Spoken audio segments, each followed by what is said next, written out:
আমাদের প্রেমের কথা চ্যানেলটির সকল প্রকারের পাঠ গল্প দেখতে আমাদের চ্যানেলটি সাবস্ক্রাইব করে পাশে থাকা বেল আইকনে ক্লিক করুন।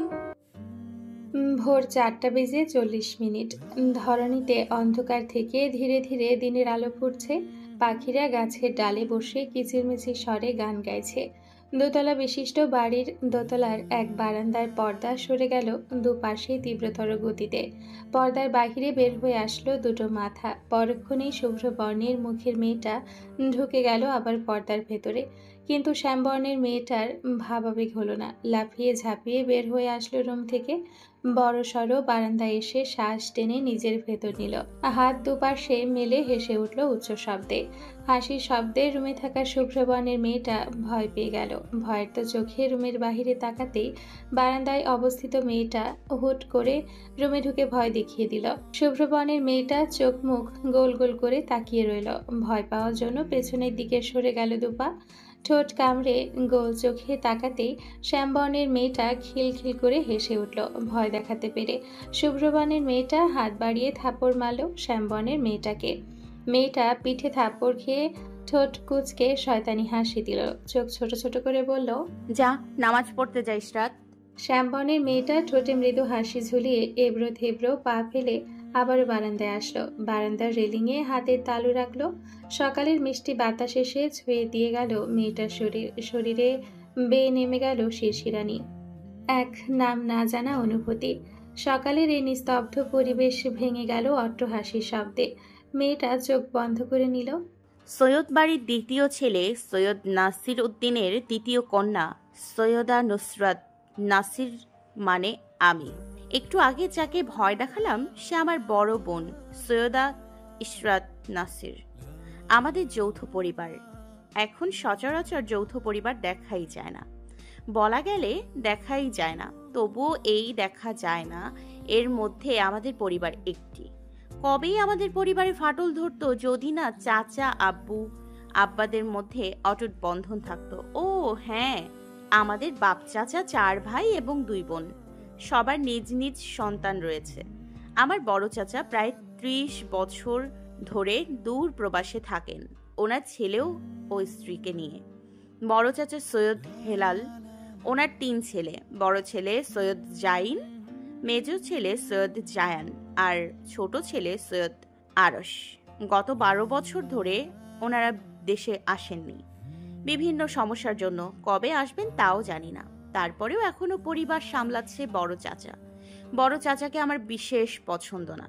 দ্বিতীয় আমার আব্বা আর সেজ চাচা সৈয়দ সোহেব। চাচুর এক ছেলে এক মেয়ে। ছেলের নাম ইরহাম আর মেয়ের নাম অনিকা। ইরহাম হলো আমার বন্ধু আর অনিকাটা ন্যাকাহর ধরুন। একে আমি 2 চোখে সহ্যই করতে পারি না। ছোট চাচু সৈয়দ সোহেদ, ওনার 2 সন্তান, বড় মেয়ে আরিশা আর ছোট ছেলে আহান। দুটো দেখতে পুরো রসগোল্লার মতো, গুলুমুলু সাথে সাদা। ও হ্যাঁ, আরেকটা কথা বলতে ভুলে গেলাম। সৈয়দ বাড়িতে আমি একমাত্র শ্যামলা বর্ণের আর সবাই সুন্দর। এক একজনের তুলনায় দেখতে সুন্দর ও শুভ্র।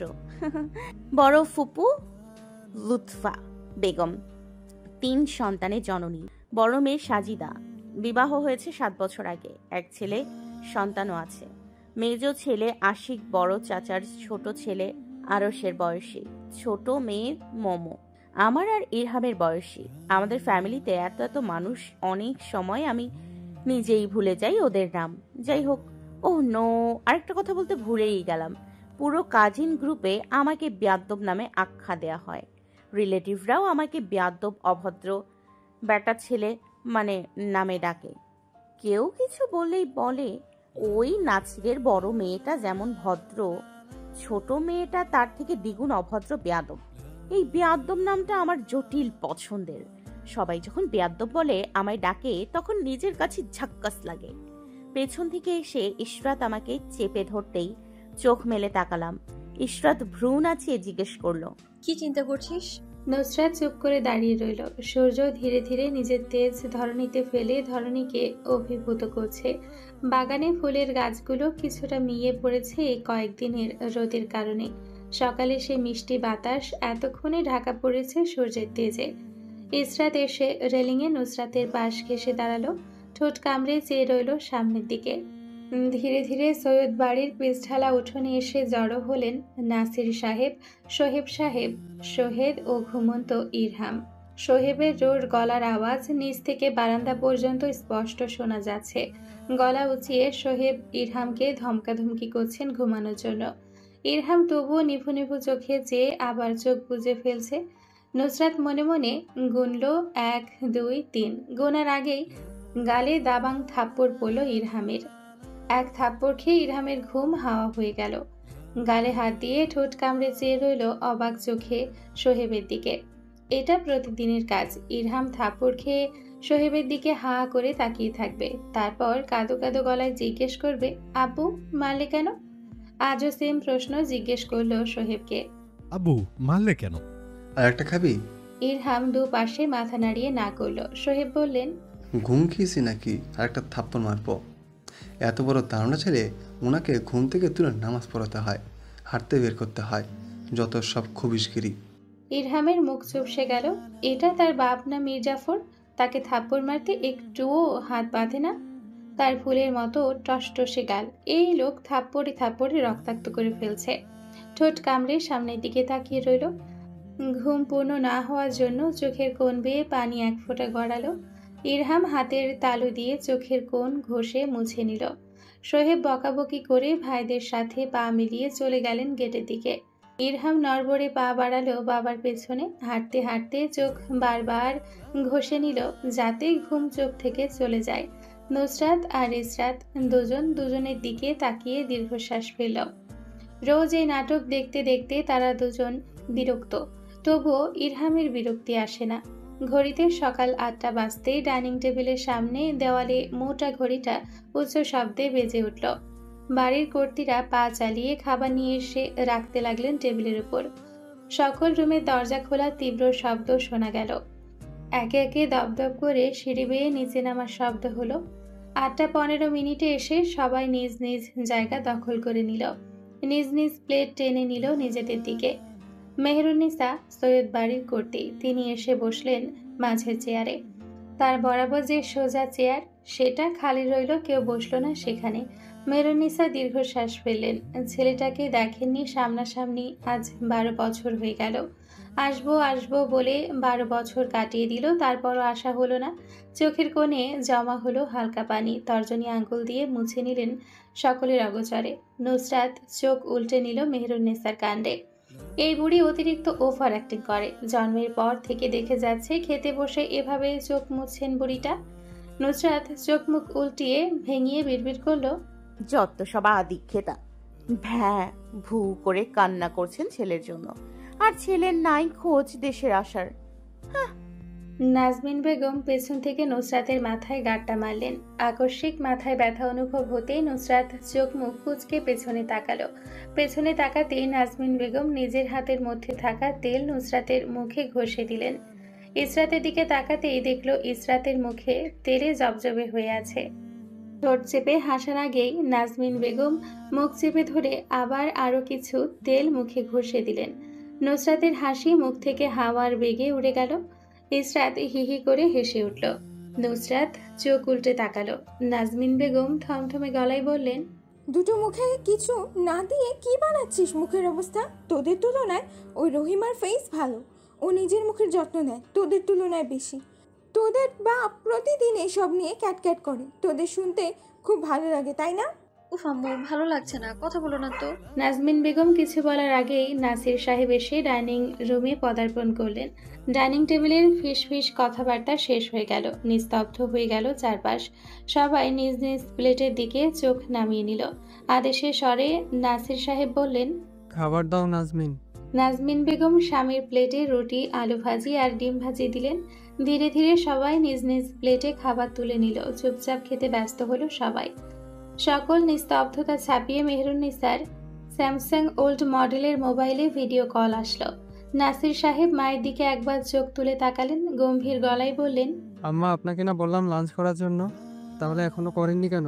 মেহেরুন্নিসা মাছি তাড়ানোর মতো নাসির সাহেবের কথা উড়িয়ে দিলেন। ভেঙচি কেটে বললেন, আমি কানে শুনবার পারি না, তাই তো এই ইংটোন দিয়েছি। তোমারে বেশি কথা কইবার লাগবো না। এই ইংটোনে সমস্যা হইলে তুমি কানে তালা লাগাইয়া লও। নাসির সাহেব কথা বাড়ালেন না, প্লেট থেকে ডিম ভাজিকে ছুরি দিয়ে কেটে 3 পিস করলেন। 1 পিস ইসরাতের প্লেটে, 1 পিস নুসরাতের প্লেটে দিয়ে দিলেন। মেহরুন্নিসার মোবাইলে আবারও কল আসলো। তিনি ফোন ধরে মোবাইল টেবিলের ওপর পানির গ্লাসের সাথে রাখলেন ভর দিয়ে। ওপাশ থেকে হেলাল সাহেব বললেন, আসসালামু আলাইকুম আম্মা।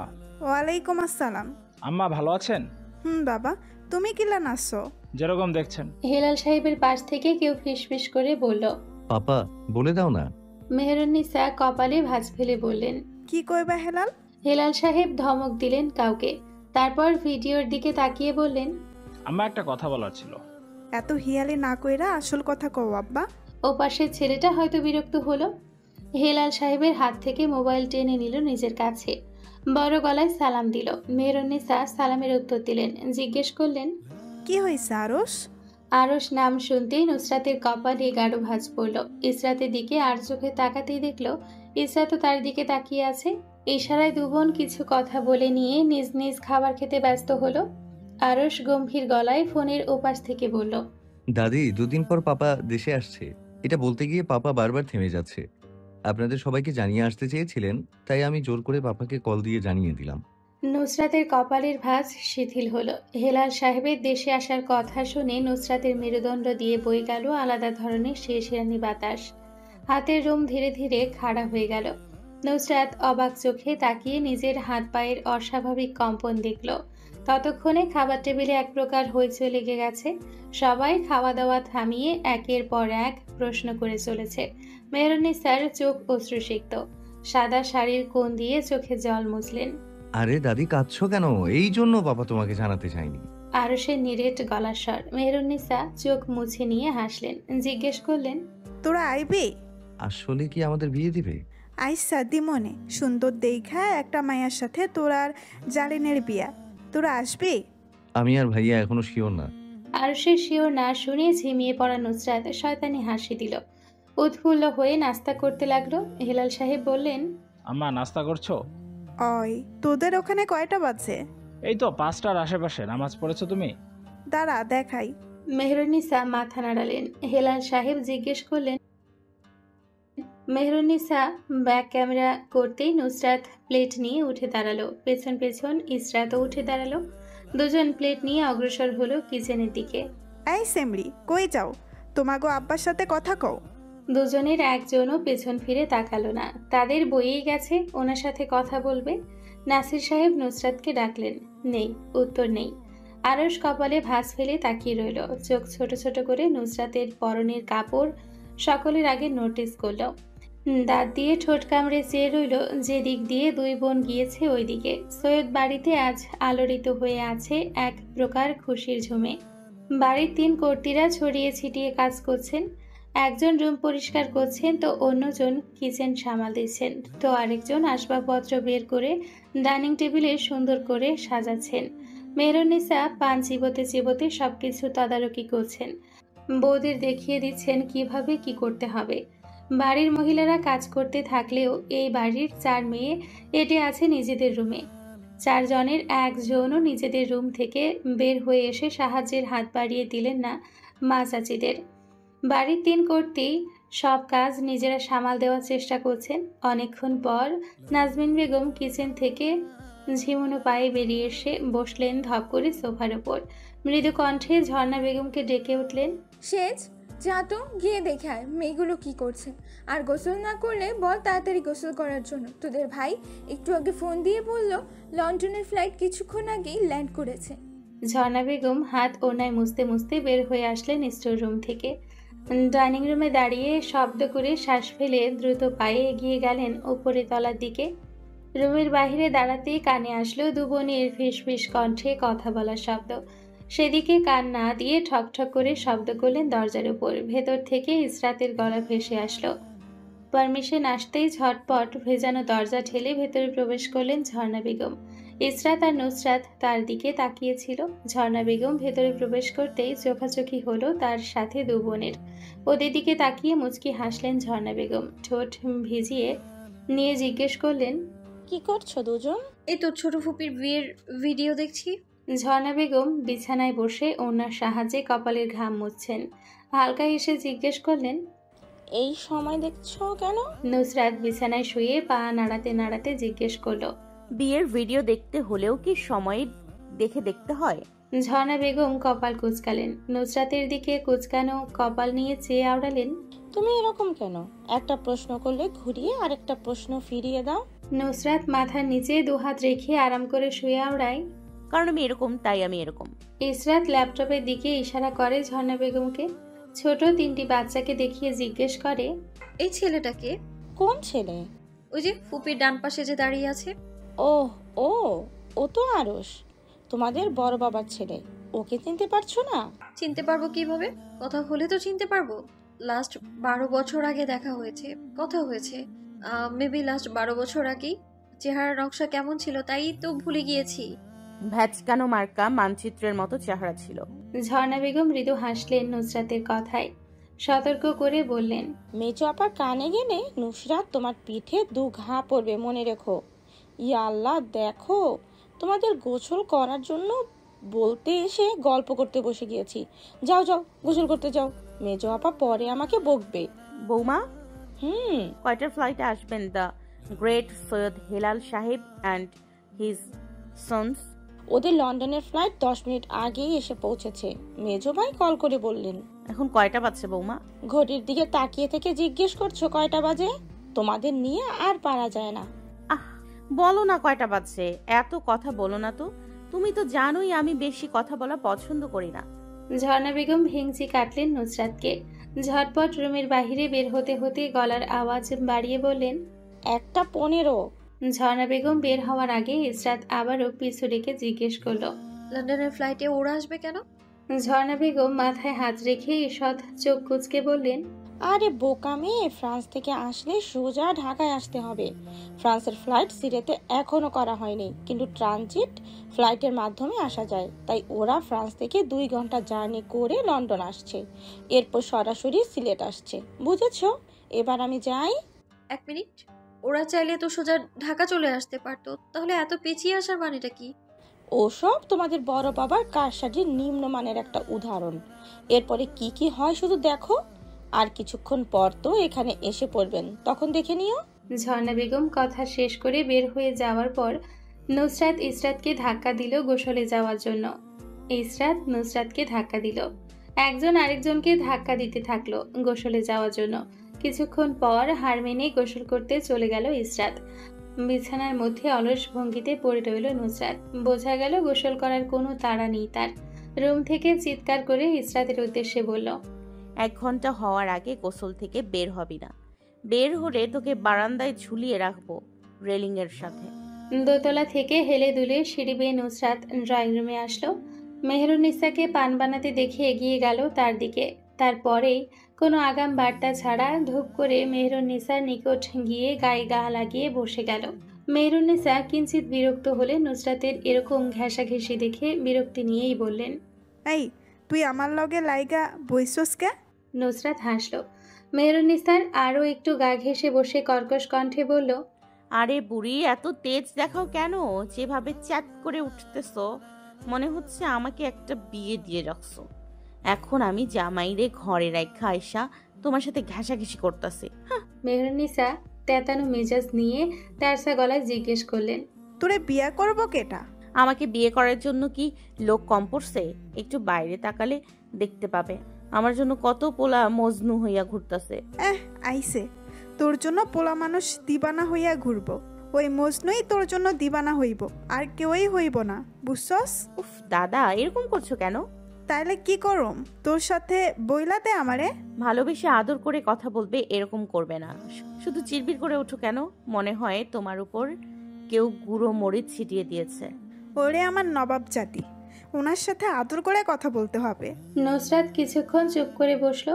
তারপর আরও একটু মেহরুন্নিসার দিকে এগিয়ে গিয়ে কানের কাছে ফিসফিস করে ডেকে উঠল, দাদা। মেহরুন্নিসা নুসরাতকে ঠেলে সরিয়ে দিয়ে অনীহার সহিত বললেন, কি দাদা? আমি তোর দাদি, এই কথা কতবার মনে কয়রান তেমন লাগবো।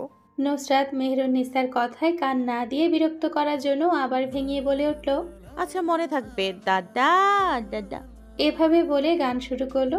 কিয়তকাল পর মুখ শক্ত করে নিয়ে সিরিয়াস হয়ে গেল। তারপর মেহরুন্নিসাকে জিজ্ঞেস করলো, দাদা আজ শুনলাম তোমার নাতিরা নাকি দেশে আসছে। মেহরুন্নিসা নুসরাতের থেকে সরে বসতে বসতে বললেন, তো কি হয়েছে তোর? ঈশা করছিস নাকি আমার নাতিগো? আমি কেন ঈর্ষা করব তোমার নাতিদের? আমার মনে হয় খেয়ে দে কাজ নেই, এসব ঈর্ষা করার থেকে আরো বড় বড় কাজ আমার কাছে আছে। সামান্য ঈর্ষা করে আমি এই নুসরাত আমার টাইম ওয়েস্ট করি না। মেহরুন্নিসা নুসরাতের কথায় ফোড়ন কেটে বললেন, কাজ তো নাই তোর, সারাদিন নাচানাচি করিস, কোনো কাজ কাম তো করিস না। বিয়ের পর জামাইয়ের বাড়ি গিয়া কি করবি? যখন ধাক্কা দিয়া বাহির কইরা দিবনে তখন বুঝবা আসল মজা। নুসরাত হাসতে হাসতে মেহরুন্নিসার গায়ে ঢলে পড়ল, হাসি তোড়ে মৃদু কণ্ঠে আওড়ালো, আরে বুড়ি চিন্তা করো না, আমার কাছে একটা আইডিয়া আছে। আর কাজ কাম না করলে জামাইদের বাড়ি থেকে বের করে দিতে পারবেন। কিভাবে? তোমার ছোট নাতিকে বিয়ে করে নেব। কথাটি বলে হা হা করে হাসতে লাগলো নুসরাত। আবারও হাসতে হাসতে মেহরুনের গায়ে ঢলে পড়ল। মেহরুন্নিসা বিরক্ত হয়ে নুসরাতকে ঠেলে দূরে সরিয়ে দিলেন, হাত উঁচু করে বললেন, গা ঘেঁষা ঘেঁষি করবি না, আরেকবার করলে খুব খারাপ হইব তোর সাথে। মেহরুন্নিসার কথা পাত্তা দিল না নুসরাত, হেসে উড়িয়ে দিল মাছি তাড়ানোর ভঙ্গিতে। গোসল শেষ করে ইসরাত উপরের তলা থেকে নিচের তলায় নামছিল। মেহরুন্নিসা ইসরাতকে খেয়াল করে বললেন, আমার সোনা নাতনিটা আইছে, ওর মতো হইতে পারিস না, সারাদিন শুধু হাহা হিহি করিস। নুসরাত একবার বোনের দিকে তাকালো তো একবার দাদির দিকে তাকালো। দাদির মুখ খুশি খুশি। নুসরাত তার কারণও জানে, এত হাসি কেন মেহরুন্নিসার মুখে। মেহরুন্নিসা হাত বাড়িয়ে ইসরাতকে টেনে এনে নিজের পাশে বসালেন। ইসরাতের দিকে ইশারা করে বললেন, ওর মতো কাপড় পরতে পারিস না, সারাদিন বেটা ছেলেদের মতো ঘোরাঘুরি করিস, তোরে বিশ্রী দেখতে লাগে। নুসরাত বোনের কাপড়ের দিকে তাকালো। হালকা নীল রঙের থ্রি পিস পরিধান করেছে, সাথে ম্যাচিং ওড়না ও সালোয়ার পরেছে। প্রসাধনী ছোঁয়া নেই গোলাকৃতি সাদা মুখটায়। ইসরাতের দিকে অদ্ভুত দৃষ্টিতে কিছুক্ষণ তাকিয়ে থেকে হা হা করে হেসে উঠল। হাসার সাথে নিজের গায়ে দু একটা থাপড় মারল। কাউচে থাপড় মেরে মেরে জিজ্ঞেস করলো, তোকে দেখতে আসছে নাকি যে এত সুন্দর হয়ে সেজেগুজে ঘুরছিস? আঙ্গুল তুলে ইসরাতকে ভেঙিয়ে হা হা করে হাসতে লাগলো। মেহরুন্নিসা হাত তুলে নুসরাতের বাহুতে আঘাত করলেন, রাগী কণ্ঠে বললেন, এই তুই আমার নাতনিটারে নিয়ে হাসছিস কা? চুপ, হাসি বন্ধ কর। হাতে মার খেয়ে মুখ বন্ধ করে নিল নুসরাত, কিন্তু হাসি থামালো না। হাত দ্বারা মুখ ঢেকে মুচকি মুচকি হাসতে লাগলো। এটা তার অভ্যাস। কেউ হাসতে মানা করলে বা সিরিয়াস মোমেন্টে তার হাসি ঠোঁটের নিচে আটকায় না, ঠুস করে বের হয়ে আসে দাঁতের ফাঁক গলে।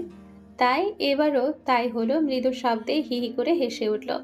মেহরুন্নিসা ভ্রু কুঞ্চিত করে বললেন, দেখালো বেলে হাসটার অবস্থা, মার খাইয়া ও হাসতাছে। নুসরাত ইসরাতের দিকে হাসি থামিয়ে তাকালো কিছুক্ষণ। দু বোন চোখাচোখি করে নিয়ে ওপর নিচ মাথা নাড়ল। তারপর আকাশ বাতাস কাঁপিয়ে দুই বোন হাহা করে হাসতে লাগলো। মেহরুন্নিসা মুখ ফুলিয়ে তাকালেন ইসরাতের দিকে, মিনমিন করে বললেন, তুইও? দুপুর 2টায় সৈয়দ বাড়িতে এক এক করে 3টা গাড়ি প্রবেশ করলো। পার্কিং এরিয়ায় গাড়ি পার্ক করার পর প্রথম গাড়ি থেকে নামলেন লুৎফা বেগম, ওনার 2 ছেলে মেয়ে, ছোট মেয়ে মম চৌধুরী এবং মেজ ছেলে আশিক চৌধুরী। দ্বিতীয় গাড়ি থেকে নামলেন লুৎফা বেগমের বড় মেয়ে সাজিদা চৌধুরী, তার স্বামী শুভ মির্জা এবং ছেলে শুভ্র মির্জা। তৃতীয় গাড়ি থেকে নেমে আসলেন মাহমুদা এবং ওনার স্বামী সারোয়ার। এই দম্পতির কোনো সন্তান নেই। সৈয়দ বাড়ির সবাই দরজার সামনে এগিয়ে গেলেন মেহমানদের এগিয়ে নিয়ে আসার জন্য। বাড়ির মেজ কর্ত্রী নাজমিন বেগম, বাড়ির সেজ কর্ত্রী ঝর্ণা বেগম এবং বাড়ির ছোট কর্ত্রী রোহিণী বেগম, সাথে ইসরাত, অনিকা, আহান, আরিশা।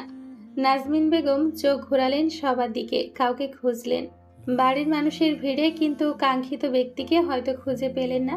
তাই না খুঁজে পেয়ে মুখে অসন্তোষ ভাব ছেয়ে উঠল নাজমিন বেগমের। ইসরাতের কাছে এসে ফিসফিস করে জিজ্ঞেস করলেন, নবাবজাদি কই? ইসরাত মায়ের দিকে শান্ত চোখে তাকিয়ে নম্র কণ্ঠে বলল, রুমে। ছোট্ট করে জবাব দিল। বাড়তি কোনো শব্দ ব্যয় করলো না। বাড়তি শব্দ ব্যয় করলেই আরও একটা কথা বাড়বে, আর সে এখন বাড়তি কথা বাড়াতে চাচ্ছে না। তাই তার জবাব টুকরো মাত্র, যা ওকে ঢেকে নিয়ে আয়। ইসরাত আবার ছোট্ট শব্দে আচ্ছা বলে চলে গেল দোতলায়। নাজমিন বেগম অপেক্ষা করতে লাগলেন 2 মেয়ের, কিন্তু দুজনের একজনও নিচে আসলো না। নাজমিন বেগম বিড়বিড় করলেন, ওই বোকাটা মনে হয় নিজের সাথে বসিয়ে রেখে দিয়েছে। আসতে দিচ্ছে না। একে নিয়ে আমি কি করব? সকলে বাসায় প্রবেশের পর কুশল বিনিময় করলেন। সবাইকে ড্রয়িং রুমে বসানো হলো। বাড়ির কর্ত্রীরা এক এক করে নাস্তা দিতে শুরু করলেন মেহমানদের। এর মধ্যে নাসির সাহেবের কল আসলো আবার। নাসির সাহেব বললেন, আমরা ইতিমধ্যে বাসার উদ্দেশ্যে রওনা দিয়ে দিয়েছি, আধ ঘন্টা লাগবে বাসায় পৌঁছাতে, বলে ফোন রেখে দিলেন। নাজমিন বেগম নিচতলা থেকে তাড়া দিলেন যে যে গোসল করেনি করে নিতে। অনিকা ড্রয়িং রুম থেকে নিজের রুমের দিকে চলে গেল রেডি হওয়ার জন্য। নাজমিন বেগম যাদের উদ্দেশ্যে বললেন, সেজ, আমি একটু আসি, তুই আর ছোট একটু এই পাশটা সামলা। নাজমিন বেগম দোতলার সবার প্রথমের বেডরুমে গেলেন।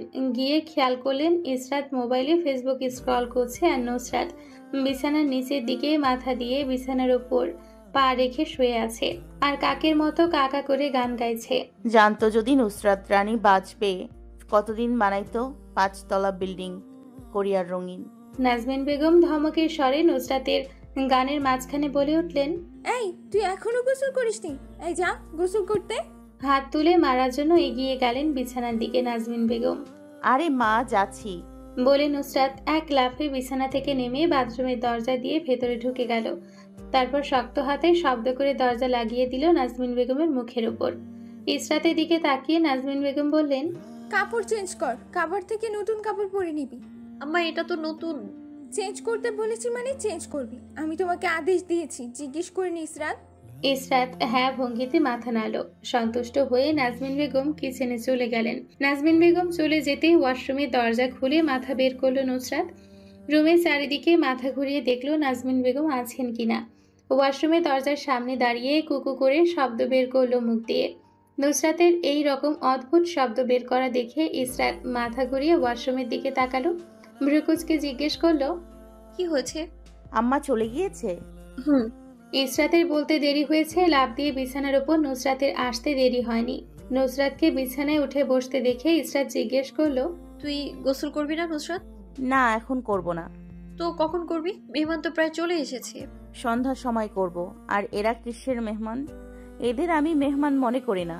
তুই একটু বেশি ইম্পর্টেন্স দিয়ে দিচ্ছিস না এদের। চিল ব্রো, চিল। এদের বেশি পাত্তা দিবে না। পাত্তা দিলেই মাথায় চড়ে বসবে। So be careful. আচ্ছা। কথা শেষ হওয়ার পর নিচে গাড়ি আসার শব্দ হলো। দু বোন নিজেদের দিকে তাকিয়ে এমন ভাব করলো যেন ওরা কোনো মেহমান না। তারপর ঠাস করে বিছানায় শুয়ে সিলিং ফ্যানের দিকে তাকিয়ে থাকলো নুসরাত। আর ইসরাত মোবাইল স্ক্রল করতে লাগলো। মে মাসে দুপুরবেলায় কাঠফাটা রোদে শরীর পুড়ে যাওয়ার উৎপাত। 12 বছর পর বাড়ির বড় ছেলে ও তার সন্তান ফিরে আসছে, আর তা নিয়ে এই বাড়িতে চলছে রমরমা তোড়জোড়। বাড়ির নিচতলা থেকে নাকি কানার শব্দ শোনা যাচ্ছে কখন থেকে। নুসরাত বিরক্ত। মুখের অবস্থা এমন কেউ তিতা পাতার রস মুখে ঢুকিয়ে দিয়েছে, তাই মুখ দিয়ে বর্তমানে বের হয়ে আসছে শুধু তিতা কথা। এইভাবে কান্না করার কি আছে ভাই? এদের এই এক সমস্যা, যদি কোনো ব্যক্তি বিদেশ যায় কাঁদে, আবার আসলেও কাঁদে। কি ভাই, এদের কেউ থামা। আমার মাথা ব্যথা করছে গত 8 ঘন্টা যাবত এদের নাটকের কান্না শুনতে শুনতে। বিরক্তিতে জবর্গীয় শব্দ বের হয়ে আসলো নুসরাতের মুখ দিয়ে। ইসরাত শান্ত প্রকৃতির হওয়ায় নিজের মনের কথাগুলো কারোর সাথে প্রপারলি শেয়ার করতে পারে না। অনেকক্ষণ ধরে গাইগুই করছিল কিছু বলার জন্য, কিন্তু চুপচাপ থাকার দরুন মুখ ফুটে কথাগুলো জিহ্বার বাহিরে বের হতে পারছিল না। নুসরাত তা লক্ষ্য করলো, তাই তিক্ত কণ্ঠে ইসরাতকে শুধায়, কি হয়েছে? অনেকক্ষণ ধরে দেখছি মুচড়ামুচড়ি করছিস। আসলে নকলে তোকে বলতে বলেছি। কি বলবি সেটা বল। নুসরাতের তীক্ষ্ণ আওয়াজে ইসরাত চুপ হয়ে গেল। তারপর আবার নতুন উদ্যোগে বলে উঠল, নিচে যাবি না বড় আব্বু আর ফুপির সাথে দেখা করতে? অনেকক্ষণ হলো তো এসেছে। নুসরাত চোখ রাঙালো। এর মানে সোজা কথায় না করে দিল। ইসরাত চোখ মুখ করুণ করে তাকালো। শান্ত কণ্ঠে নুসরাতকে জিজ্ঞেস করলো, আমি তোর বড় না তুই আমার বড়? অবভিয়াসলি তুই বড়। তুই কি জানিস না এটা? আজও প্রশ্ন করিস, ভুলে গেছিস নাকি? ইসরাত নুসরাতের কথায় চোখের মনি ছোট ছোট করে তীক্ষ্ণ কণ্ঠে ঝটপট জিজ্ঞেস করলো, তাহলে আমায় কেন চোখ রাখাচ্ছিস? বোনকে রেগে যেতে দেখে নুসরাত নড়ে চড়ে বসলো। সোজা হয়ে বসতে বসতে বলল, আচ্ছা রাগ করিস না, শোন একটা কথা বলি। কি? নুসরাত বড় ছোট এই টপিক কেটে দিল। অন্য টপিক নিয়ে কথা বলা শুরু করলো ইসরাতের। তুই এদের থেকে দূরে থাকবি। এরা এক একটা বিষধর সাপ। সুযোগ পেলে ছোবল দিতে দেরি করবে না। বিশেষ করে বড় ফুপির থেকে। ইসরাত কিছু বলতে নিলে নুসরাত থামিয়ে দিল ইশারা করে। নিজের কণ্ঠের শক্ততা বজায় রেখে বলে উঠল, আগে শেষ করতে দে, তারপর তোর বক্তব্য দিবি। ইসরাত মাথা নাড়ল উপর নিচ। নুসরাত ফিকে হয়ে যাওয়া অবিচল কণ্ঠে বলে ওঠে, আর বিলেত ফেরত ওই কালো সাদা বিলাইয়ের থেকে দূরে থাকবি, আর বড় আব্বুর থেকেও ওই ব্যাডার সাথে কথা বলবি না। এত বছর খোঁজ নিল না, এখন আসছেন ভালোবাসা দেখাইতে। দেখবি এখন ভালোবাসা ভাতের ফ্যানার ন্যায় উতলে পড়বে। এদের আশেপাশে যেতে তোকে যেন না দেখি, দূরে থাকবি। বড় আব্বুকে আমার মোটেও পছন্দ না। ওরা আবার কি করেছে তোর সাথে? তুই বুঝবি না, ওদের আশেপাশে যাবি না। তুই এত সুন্দরী, তোর নজর লেগে যাবে। যা, কি সব বলিস? এসিটা অন কর। না।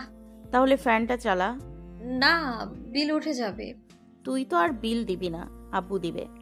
আহা, বুঝিস না কেন? সঞ্চয় করছি এখন থেকে ভবিষ্যতের জন্য। তুই এত অলস কেন? বলে দে এখান থেকে উঠতে পারবি না। আর আব্বুর টাকা সঞ্চয় করে কি হবে? আমরা ছাড়া কে খাবে? জানিস, তাহলে বলিস কেন কাজের জন্য? আব্বার টাকা আমি খাবো, হয়েছে, এখন চুপ। অন্যদিকে সকলের সাথে কুশল বিনিময় শেষে নিজেদের মধ্যে কথা বলছিল সৈয়দ বাড়ির লোকেরা। হেলাল সাহেব অনিকা আর আরিশাকে ডেকে নিজের পাশে বসালেন। হালকা হেসে বললেন, মায়েরা আমার কেমন আছো? আলহামদুলিল্লাহ বড় আব্বু, আপনি কেমন আছেন? আলহামদুলিল্লাহ। পড়াশোনা কতদূর? আমি এবার এইচএসসি দিয়েছি, আর আরিশা এসএসসি ক্যান্ডিডেট। ভালো, ভালো করে পড়াশোনা করো। রেজাল্ট ভালো হলে তোমাদের উপহার দেওয়া হবে। সেটা বুঝলাম, কিন্তু ফ্রান্স থেকে আমাদের জন্য কিছু নিয়ে আসেননি? এনেছি মা, এনেছি। তোমাদের জন্য না এনে আমি থাকতে পারি? ইসরাত নুসরাত কোথায়? আসছি পর্যন্ত দেখতে পেলাম না। আপুরা রুমে বড় আব্বু। ও। তাদের কথার সমাপ্তি ঘটল গম্ভীর রাশভারী গলার আওয়াজে। আব্বু, আমার রুমটা দেখিয়ে দিলে ভালো হতো। এই জাইনকে কেউ তার রুম দেখিয়ে দাও। লুৎফা বেগম ছুটে আসলেন তখন। দোতলার ডান পাশের প্রথম বেডরুম পাড়ি দেওয়ার সময় রিনরিনে মেয়েলি গলা শোনা গেল। নিচে যাবি না বড় আব্বুর ফুপির সাথে দেখা করতে? ফর্মাল শার্ট ও প্যান্ট পরিহিত সুঠাম দেহের এক পুরুষ উঠে দাঁড়ালো সোফা থেকে। শান্ত অথচ গম্ভীর গলায় বলল, আপনারা কথা বলুন, আমি রুমে যাচ্ছি। আরিশা, প্লিজ আমাকে আমার রুমটা দেখিয়ে দাও। দোতলায় গিয়ে শুনতে পেল আরশ কর্কশ গলায় কেউ কাউকে শাসাচ্ছে। বিলেত ফেরত কালো সাদা বিলাইদের থেকে দূরে থাকবি। আরিশা নিজের রুমের দিকে হাঁটতে হাঁটতে বলল আরশ। আরিশা শুনতে পায়নি, তাই আরশ আবারও ডেকে উঠল, আরিশা। জি ভাইয়া। এই রুমে কে থাকে? জি, বড় আপু আর মেজো আপু। একটু আগে কার গলার স্বর শোনা গিয়েছিল? মেজো আপুর ভাইয়া। ও, ওকে বলে দেবে আস্তে আস্তে কথা বলতে। মেয়েরা এত জোরে কথা বলে না, আমার পছন্দ না মেয়েদের গলার আওয়াজ নিজ রুমের বাহিরে যাওয়া। জি ভাইয়া। এবার তুমি যেতে পারো। আরিশা বের হয়ে গেলে আরশ রুমের দরজা লাগিয়ে দিল। বন্ধ করে রাখা শ্বাস নিল এতক্ষণে। অতঃপর ফ্রেশ হওয়ার জন্য ওয়াশরুমে চলে গেল। দুপুর 3টা। রুমের দরজায় নক পড়লো। ইসরাত দরজা খুলে বাইরে তাকিয়ে দেখলো অপরিচিত ব্যক্তি দরজায় দাঁড়িয়ে আছে। কে আপনি? ইসরাতের কাছে মুখের ডিজাইনটা চেনা পরিচিত মনে হলো। আরে, আমাকে চিনতে পারছো না? আমি জায়ান, তোমাদের কাজিন। চঞ্চল চিত্তে বলে উঠলো শ্বেত বর্ণের ছেলেটা। ওহ, জায়ান ভাই, আসসালামু আলাইকুম, কেমন আছেন? ওয়ালাইকুম আসসালাম। আলহামদুলিল্লাহ, ভালো আছি। তুমি কেমন আছো? জি ভালো। তোমার নামটা জানতে পারি? আসলে চিনতে পারছি না, অনেক দিন পর, না না অনেক বছর পর দেখা। আমি ইসরাত। ভাইয়া আসুন না, ভেতরে আসুন। জায়ান রুমের ভেতর প্রবেশ করে দেখলো বেশ পরিপাটি করে রাখা। বিছানায় বসতে গিয়ে চোখ পড়ল মেঝেতে। সেখান থেকে চুল দ্বারা আবদ্ধ একটি মাথা বের হয়ে আসলো। মেয়েটি মুখ থেকে চুল সরাতে সরাতে বলল, কোন বাল এসছে এই অসময়ে আমাদের রুমে? নুসরাত, গালাগাল করতে না করেছি না, তারপরেও তুই গালাগাল করছিস। মানুষ চোখে লাগে না তোর? চারদিকে চোখ ঘুরিয়ে নুসরাত শোধায়, কোথায় মানুষ? জায়ানকে হঠাৎ করে খেয়াল করলো সে। জায়ানের উপর থেকে নিচ পর্যন্ত চোখ বুলিয়ে নিয়ে জানতে চাইলো, এ আবার কে? ও জায়ান ভাই, আমাদের কাজিন। জায়ান? এ আবার কে? কখনো তো নাম শুনিনি। আচ্ছা যাই হোক, কেমন আছেন? আমি জানি আপনি ভালো আছেন, কষ্ট করে আর বলতে হবে না, ভালো আছেন বলে এখানে আসতে পেরেছেন। তুমি তো দেখি আমার তুলনায় বেশি কথা বলো। এতদিন জানতাম শুধু আমি বেশি কথা বলি, এখন দেখি তুমিও। তোমাকে আমার অনেক পছন্দ হয়েছে। আপনার কথা শেষ হলে আপনি আসতে পারেন। কি বলছি, এবার নিজের রুমে যান। আর কতক্ষণ আমাদের রুমে থাকবেন? নুসরাত, এটা কি ধরনের অসভ্যতামি? আচ্ছা তাহলে আসি ইসরাত। জায়ান চলে গেল। এর মধ্যে নাজমিন এসে বলে গেলেন দুপুরের খাবার খাওয়ার জন্য। নুসরাত এমনভাবে বসে থাকলো যেন আজ বোম মারলেও এখান থেকে উঠবে না। আর 10 মিনিট পর নিচ থেকে আবারও ডাক এলো খাবার খাওয়ার জন্য। ইসরাত নুসরাতকে টেনে নিয়ে যেতে নিলে নুসরাত বলল, আরে বোন দাঁড়া, ওড়না তো নিতে দে। রুমের ভেতর এসে ওড়না ভালোভাবে মাথায় পেঁচিয়ে নিচে নামলো নুসরাত। ধীরে ধীরে হেঁটে অগ্রসর হলো যেখানে দলবদ্ধ হয়ে বসে আছেন হেলাল সাহেব, লিপি বেগম আর মেহেরুন্নিসা। ইসরাত চোখ নিচের দিকে নামিয়ে সালাম দিল। আসসালামু আলাইকুম বড়াব্বু, বড়াম্মু, ভালো আছেন আপনারা? ওয়ালাইকুম আসসালাম, আলহামদুলিল্লাহ। মা, তুই কেমন আছিস? জি, আমি ভালো আছি। ইসরাতের পেছন থেকে নুসরাত বের হয়ে আসলো, সালাম দিয়ে চুপ করে দাঁড়িয়ে রইল। হেলাল সালামের উত্তর দিয়ে দুজনের দিকে তাকিয়ে রইলেন। মেহেরুন্নিসার দিকে তাকিয়ে বললেন, ইসরাত কোনটা আর নুসরাত কোনটা? অনেক বছর পর দেখা, আর ভিডিও কল দিলে তো ওরা কখনো কথা বলতো না। তুই কোনটা বড়? নুসরাতের দিকে আঙ্গুল দ্বারা ইশারা করে বললেন। ওটা নাসিরের বড় মেয়ে। আর ইসরাতের দিকে ইশারা করে বললেন, ও ছোট মেয়ে। ধর, ওইটা ছোট মাইয়া, ওইটা বড় মাইয়া। নুসরাতকে দেখে মনে করেছিলাম ও ইসরাত। ইসরাতের তুলনায় তো ও লম্বা, তাই আর কি। জাইন আর আরশের সাথে দেখা করেছো? জি না। সবাই দেখে ভাইবা লয় বড় ডারে ছোট আর ছোট ডারে বড়। নাজমিন খাবার দিতে এসে দেখলেন নুসরাত ব্যাগি জিন্স সাথে ক্রপ টপ, চুলগুলো কোনোভাবে খোপা করে মাথায় ওড়না পেঁচিয়ে নিচে চলে এসছে। দেখে মনে হচ্ছে 6-7 মাস ধরে খাবার খায়নি। নাজমিন বেগম নুসরাতকে সতর্ক বার্তা দিয়ে বললেন, তোর পিঠে অনেক মার পড়বে নুসরাত। এইসব কি পড়েছিস? তুই গোসলও করিসনি, ফকিন্নির মতো চেহারা নিয়ে মানুষের সামনে আসলি কিভাবে? তোর যদি এই ব্যাটা ছেলে মার্কা কাপড় আমি না জ্বালাই তাহলে আমার নাম বদলে দিস। নাজমিন বেগম চিবিয়ে চিবিয়ে নুসরাতের কানে কানে বলে চলে গেলেন কিচেনে। সাথে ইসরাতকেও চোখ দেখাতে ভুললেন না। এর মানে তোরও হচ্ছে। ইসরাত জিজ্ঞেস করলো, ভাইয়ারা কোথায়? ওরা একটু খেয়ে রুমে চলে গিয়েছে রেস্ট করার জন্য। ও, নুসরাতকে দেখিয়ে বললেন লিপি বেগম। ও মনে হয় কম কথা বলে। হ বৌমা হ, ও কম কথাই বলে। দেখালাও কেমনে চুপ মায়েরা আসছে বেটা ছেলে। আচ্ছা আমি আসছি, আমার কিছু কাজ আছে, আপনারা ইশরাতের সাথে কথা বলেন। শার্টের বোতাম লাগিয়ে নিচের দিকে নামছিল আরশ, আর উপরের দিকে উঠছিল নুসরাত। চুলের খোপা খুলে যাওয়ার জন্য চুলে বান করছিল। মাঝ সিঁড়িতে আরশের বাহুর সাথে হালকা ঘর্ষণ হয় নুসরাতের। নুসরাত সেদিকে ভ্রুক্ষেপ না করে সিঁড়ি বেয়ে উপরে রুমের দিকে চলে যায়। আরশ পেছনে ফিরে তাকালো কার সাথে ঘর্ষণ লেগেছে দেখার জন্য।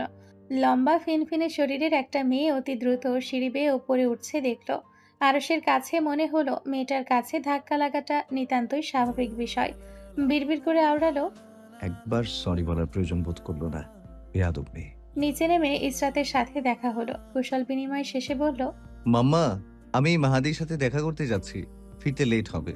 কথা শেষ করে বাড়ির বাইরে চলে গেল আরশ।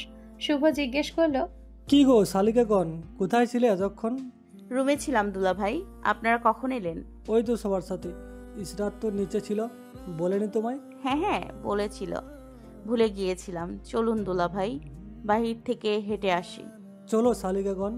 বাগানে গিয়ে সাজিদা আর মমর সাথে দেখা হলো নুসরাত আর ইসরাতের। মম খেলা করছিল শুভ্রর সাথে, সাজিদা তাদের পাশে বসে মোবাইল স্ক্রল করছিল। সাজিদা আর মমর সাথে কুশল বিনিময় করার পর নুসরাত ইসরাত শুভ্রের সাথে খেলা করতে লাগলো। শুভ্রের সাথে খেলা করতে করতে নুসরাত শুধালো, কি রে মমো, দেখাও হয়েছে বিদেশিদের সাথে? দেখা করেছি। তুই দেখা করেছিস? না এখনো করিনি, রাত এমনিতেই দেখা হবে। জানিস জায়ন ভাইয়া আর জাইন ভাইয়া দেখতে একই রকম। এই গাধি, ওরা যমজ, এজন্য এরকম দেখতে। নুসরাত কথা শেষ করে মমর মাথায় গাঁটটি মারল। মাথায় হাত বুলিয়ে মম বলল, উফ, মানুষ কেন? বলদের মতো কথা বললে মার খাবি। আকস্মিক বৃষ্টির ফোঁটা পড়তে শুরু করলো। সাজিদা আকাশের পানি চেয়ে বিরক্তির সহিত বলে উঠল, গরমের দিনে এসব কি হয়? সকালেরও তো বিকেলে বৃষ্টি। এর মধ্যেই জোরালো বাতাস শুরু হলো। বাতাসের সাথে কিছুটা বৃষ্টির বেগও বাড়ল। সাজিদা ও ছেলেকে কোলে তুলে বাড়ির ভেতর চলে গেল। মামু আর শুভ কথা বলতে বলতে ভেতরে চলে গেল। ইশরাত, আমার জুতোগুলো নিয়ে বাসার ভেতরে যা, আমি বাড়ির পেছনের দিকে যাচ্ছি। এখন আবার কোথায় যাচ্ছিস তুই? আসছি, বাগানে একটু কাজ আছে। বলতে বলতে নুসরাত হাওয়া হয়ে গেল। এর মধ্যে মুষলধারে বৃষ্টি শুরু হলো। ইসরাত দৌড়ে বাড়ির ভেতর যেতে গিয়ে থেমে গেল, কারণ পেছন থেকে কেউ তার হাত চেপে ধরেছে। ধীরে ধীরে পেছন ফিরে তাকিয়ে দেখলো একটা ছেলে তার হাত চেপে ধরে দাঁড়িয়ে আছে। ভ্রুকুচকে তাকালো ইসরাত, কিছু জিজ্ঞেস করতে যাবে এমন সময় গমগমে পুরুষালী গলার স্বরে পুরুষটি জিজ্ঞেস করলো, বৃষ্টিতে ভিজছে কেন সে? পুরুষ কণ্ঠটি কানে বজ্রপাত করলো। ইসরাত নিজের হাত ছাড়িয়ে আনলো লোকটার কাছ থেকে, চোখ নিচের দিকে নামিয়ে নিল চুপচাপ। বৃষ্টির টপটপ পানিতে ভিজে যেতে থাকলো ইসরাত ও পুরুষটি বিরক্তি নিয়ে তাকালো গোলগাল বিশিষ্ট মেয়েটির দিকে। একটা প্রশ্নের উত্তর দিতে এত সময় লাগে? নিজ মনে ভাবলো। অপেক্ষার অবসান ঘটিয়ে উত্তর আসলো মেয়েটার কাছ থেকে, আমি বৃষ্টিতে ভিজছি না ভাইয়া। ছোট্ট উত্তর করে বাড়ির ভেতর প্রবেশ করলো। পুরুষটি ভ্রুকুচকে তাকিয়ে রইল ইসরাতের যাওয়ার দিকে। তাকে কি মেয়েটা চিনতে পারেনি? হয়তো বা। অনেক বছর পর দেখা হওয়ার জন্য রাতের খাবার এক এক করে খাওয়া হলো। প্রথমবারে খেতে বসলো সৈয়দ বাড়ির পুরুষেরা ও ছেলেরা, দ্বিতীয়বার বসলেন বাড়ির মেয়েরা ও মহিলারা। খাওয়া দাওয়া শেষে পুরুষেরা সবাই নিজ নিজ রুমে চলে গেলেন, মহিলারা কিচেনের কাজ শেষ করে রুমে চলে গেলেন। রাত 2টা। টার্গেট সিরিজ দেখছিল নুসরাত। লাস্ট পর্ব দেখার শেষে বিছানা থেকে উঠে বসলো। শরীর ম্যাজ করার জন্য হাত উপরের দিকে তুলে শরীরের আলসি কমালো। পাশে তাকিয়ে দেখলো ইসরাত পাকিস্তানি ড্রামা দেখছে। ঘুমাবি না? ঘুমোবো একটু পর, এইটা শেষ করে। নুসরাত ইসরাতকে ছেড়ে দিল ওর মতো। রুমের দরজা খুলে বের হলো। পুরো বাড়ি অন্ধকার দেখলো। হাত দিয়ে হাতড়ে সিঁড়ির দিকে গেল। অন্ধকারে নুসরাতকে দেখতে কিছুটা ভূতের মতো মনে হলো। নিজের পেছন থেকে হাঁটার শব্দ শুনে হালকা ঘাড় ঘুরিয়ে পেছনে তাকালো নুসরাত। অন্ধকারে পরিষ্কার মুখ দেখা না গেলেও শরীরের গড়নে মনে হলো কোনো পুরুষ হাঁটা থামালো। পুরুষটাকে জায়ান মনে করে ডাকলো, জায়ান ভাইয়া। অপর পাশ থেকে কোনো শব্দ ভেসে আসলো না। উত্তর আসতে না দেখে নুসরাত আর কোনো কথা না বলে সিঁড়ি বেয়ে নিচে নেমে যেতে লাগলো। অন্ধকার থাকায় পা পিছলে পড়ে যেতে নিতেই পুরুষালী হাত কোমর পেঁচিয়ে ধরলো। এমন সময় মেহরুন্নেসা নিজের রুম থেকে বের হলেন। মেহরুন্নেসার রুমের আলো এসে নুসরাতের চোখের ওপর পড়লো। হাত দ্বারা নিজের মুখ ঢাকা দিল নুসরাত আলোর হাত থেকে বাঁচার জন্য। ততক্ষণে পুরুষালী হাতের বাহিরে চলে এসছে সে। কি রে, দুটো কি পিরিত করতাছস? আকস্মিক এমন প্রশ্নে নুসরাত ভয় পেয়ে গেল। মেহরুন্নেসার অগোচরে বুকে ফু দিয়ে চোখ নাক বিকৃত করে নুসরাত বলল, দাদা এসব কি বলো? তাইলে দুইটা এখানে কি করস? তোমাকে এক্সকিউজ দিতে আমি বাধ্য নই। মেহরুন্নেসার পাশ দিয়ে যাওয়ার সময় শরীর দিয়ে হালকা ধাক্কা দিল। মেহরুন্নেসাও কম যায় না। তিনি হাত তুলে ঠাস করে নুসরাতের পিঠে থাপ্পড় মারলেন। থাপ্পড় খেয়ে পেছন ফিরে তাকালো না। মেহরুন্নেসাকে রাগানোর জন্য হেসে উঠল নুসরাত। দাদা তোমার হাতে জোর কমে গিয়েছে, একটু ব্যথা লাগেনি। বুড়ি হয়ে গিয়েছো বোঝাই যাচ্ছে। হাঁটার তালে খোপা করা চুলগুলো পিঠের ওপর ছড়িয়ে পড়ল। আরশ তাকিয়ে থাকলো ফিনফিনে শরীরের মেয়েটার যাওয়ার দিকে। দুজনের কথোপকথন পেছনে দাঁড়িয়ে এতক্ষণ শুনছিল সে চুপচাপ। এই ঝগড়ুটে মেয়ের মুখ দেখার ইচ্ছে জাগলো। ইচ্ছেকে ধামাচাপা দিয়ে কিচেনের দিকে গেল। মেহরুন্নেসা কখন থেকে আরশের পেছনে পড়ে আছে নুসরাত আর তার মধ্যে এতক্ষণ কি হচ্ছিল জানার জন্য। আরশ কফি বানাতে বানাতে বলল, কিছু চলছিল না। আমি জানি তোগো মধ্যে কিছু চলতাছে। দাদি, কোনো কিছুই চলছে না। তুমি আজব কথাবার্তা বলছো। ওই মেয়ের মুখ পর্যন্ত আমি এখনো দেখিনি, আর তুমি কি না কি ভেবে বসে আছো। তোমার চিন্তা ভাবনা ঘড়ির কাঁটার তুলনায় আরো দ্রুত চলে। একটু আগে দেখলাম তোরা দুইটা জোরাজোরি করতাছিস। এখন আমারে বুড়ি পাইয়া বোকা বানাইবার চাও। তুমি কি নাটক দেখাইলা আরশ? আর মুখ দেখনি এইটা আমারে বিশ্বাস করবার কও? আমি বুঝি, সব বুঝি। আজগুবি কথাবার্তা বলো। কি বুঝো তুমি? যাও ঘুমোতে যাও। ঘুমের চোখে কি দেখতে কি দেখেছো, আর নাটক কি দেখাবো? আজব কথা বলো দাদি। মেহরুন্নেসাকে 2 হাত দিয়ে জড়িয়ে ধরে আরশ ওনার রুমে ঢুকিয়ে দিল। আরশ আমি সব দেখা লইছি। কাল সকালে বাহিরে কইমু তুই আর নুসরাত ইন্টু পিন্টু করতাছিলি। মেহরুন্নেসার কথা মাছি দাঁড়ানোর ভঙ্গি করে উড়িয়ে দিল আরশ। আচ্ছা, এখন ঘুমিয়ে পড়ো। গতকাল সকালে যা করার করো, যা বলার বলো। এখন ঘুমাও তো দাদি, ঘুমাও। রৌদ্রোজ্জ্বল সকাল। হাতে পানির পাইপ নিয়ে ইসরাত বাগানে পানি দিচ্ছিল। অতিরিক্ত গরম পড়ায় রোদের তাপে গাছগুলো মুচড়ে যাচ্ছে। হঠাৎ বাড়ির দিকে চোখ গেলে দেখতে পেল grey colour shirt, black colour pant পরিহিত সুঠাম দেহের পুরুষ হেঁটে এদিকেই আসছে। ইসরাত চোখ আলগোছে সরিয়ে নিল। কি করছো? বাগানে পানি দিচ্ছি, দেখতে পাচ্ছেন না ভাইয়া? না, এমনি জিজ্ঞেস করলাম। নাস্তা করে ফেলেছো? এখনো করিনি, একটু পর করব ভাইয়া। চলে আসো, একসাথে নাস্তা করব। আমি এখনো নাস্তা করিনি। ইসরাত কথা না বাড়িয়ে জাইনের সাথে বাড়ির ভেতর গেল। নাস্তার টেবিলে বসতেই অনিকা এসে নাস্তার টেবিলে জাইনের সাথে লেগে বসল। নাস্তা করেছিস? হ্যাঁ করেছি। ভাইয়ের সাথে একবার করে নাও। ইসরাত, তোমাকে কিছু দিব? না ভাইয়া, লাগবে না, আমার শেষ। জাইনের মুখ চুপসে গেল। ইসরাত নাস্তা শেষ করে নিজের রুমের দিকে চলে গেল। রুমে গিয়ে নুসরাতকে মুচড়ামুচড়ি করতে দেখলো। মাথা বিছানার দিকে দিয়ে বালিশ চেপে ধরে শুয়ে আছে। শরীরে হাত দিয়ে তা পরীক্ষা করে দেখলো স্বাভাবিক আছে কিনা। ফজরের ওয়াক্তে নামাজের পর থেকে পেট ব্যথার জন্য কান্না করছিল। শরীর ঠিক থাকলে এতক্ষণে কথা বলতে বলতে কান ঝালাফালা করে দিত। এমন সময় রুমের দরজায় নক পড়লো। দরজা খোলা আছে, ভিতরে এসো। আরশ বাহিরে দাঁড়িয়ে রইল, ভেতরে কাউকে শুয়ে থাকতে দেখে। ইশরাত, তোমার ল্যাপটপটা একবার দেয়া যাবে? আসলে ব্যবসার কিছু ডকুমেন্টস তোমার ল্যাপটপে আছে, চাচা বলল। হ্যাঁ হ্যাঁ, দিচ্ছি ভাইয়া। বইয়ের টেবিলের ওপর থেকে ইসরাত ল্যাপটপ এনে দিল আরশকে। পাসওয়ার্ড কি? 1421918120। ভাইয়া যদি ভুলে যান তাহলে নুসরাতের নামের অ্যালফাবেটের সংখ্যাটা আকারে গুনে নেবেন। ও, ওরকম সাপের মতো পেঁচিয়ে শুয়ে আছে কেন? নুসরাতের শরীর খারাপ করেছে। ইশরাত ওকে বলবে যাতে চুলগুলো বান করে রাখে, সবসময় অগোছালো থাকে ওর চুল, আর কি রকম লাগে দেখতে। ইসরাত নুসরাতের দিকে তাকিয়ে দেখলো মাঝামাঝি আকারের লম্বা চুলগুলো অগোছালো ভাবে মুখের উপর পড়ে একপাশ ঘুরে রেখেছে। মেয়েটাকে বলেও চুল বান করা যায় না, এই জন্যই আম্মু মাঝে মাঝে দু একটা থাপ্পড় মারে। দরজার সামনে থেকে চলে যেতে গিয়ে আবারও ফিরে এলো আরশ। ভাইয়ার কি কিছু দরকার? আর ওকে বলে দেবে ছেলেদের মতো জিন্স আর টি শার্ট না পরতে, মেয়ের মতো 3 পিস না হলে কুর্তা পরতে। আমার পছন্দ নয় মেয়েদের এসব কাপড় পরা। ও অনেক শব্দ করে কথা বলে, মেয়ে মানুষ গলা ফাটিয়ে কথা বলাও আমার পছন্দ নয়। আর এসব করলে ওকে বলবে আমার সামনে না পড়তে, পরে আমি কিছু বলে দিলে ভালো হবে না। ঠিক আছে ভাইয়া। কথাগুলো বলে আরশ চলে গেল বড় বড় পা ফেলে। ইসরাত বিড়বিড় করে বলল, ওদের যদি সামনাসামনি দেখা হয় তাহলে কি হবে? নুসরাত তো কারোর কথাই শোনার পাত্রী নয়। এবার মনে হচ্ছে বাড়িতে তৃতীয় বিশ্বযুদ্ধই লেগে যাবে একদম। বিড়বিড় করা শেষে ইসরাত রেডি হতে গেল। ইসরাত চলেছে একা পথে, সঙ্গী হলে দোষ কি তাতে?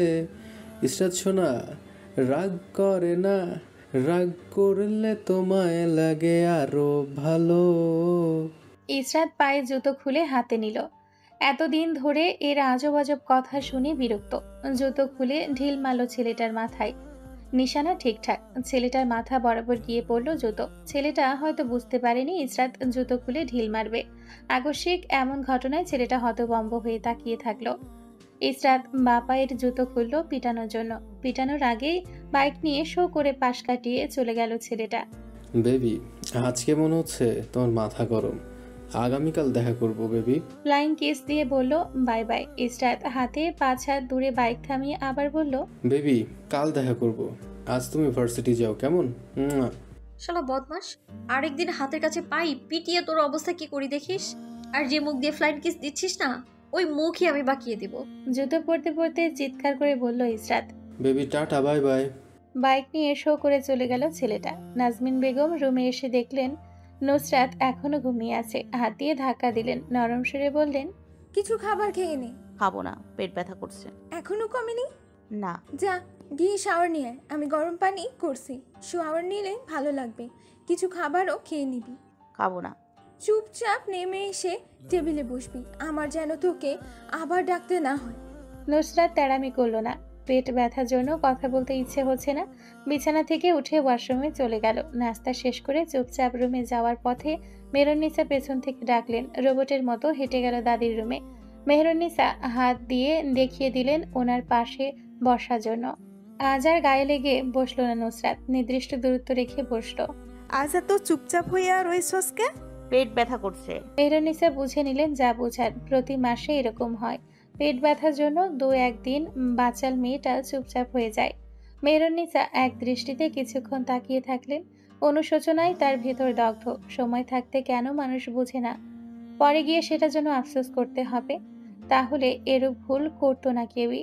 মেহরুন্নিসা পান চিবোতে চিবোতে ভাবলেন, বাড়িতে বড় চাচা বড় ভাইরা থাকায় আজ আর চিৎকার করছে না, না হলে চিৎকার করে বাড়ি মাথায় তুলে ফেলত। মেহরুন্নিসা মাথায় হাত বুলিয়ে দিলেন নুসরাতের, দোয়া পড়ে ফু দিয়ে দিলেন। কইমা যাইব পেট ব্যথা আইস রাইতের মধ্যে, চিন্তা করবার লাগবো না। আর আরশের থাইকা দূরে থাকিস, ও তোরে মনে হয় পছন্দ করে না। নুসরাত শুধু মাথা নাড়ল। পেটে এক হাত চেপে নিজের রুমের ভেতরে ঢুকে ঠাস করে দরজা লাগিয়ে দিল। আরও শেষে ছিল ল্যাপটপ দেওয়ার জন্য।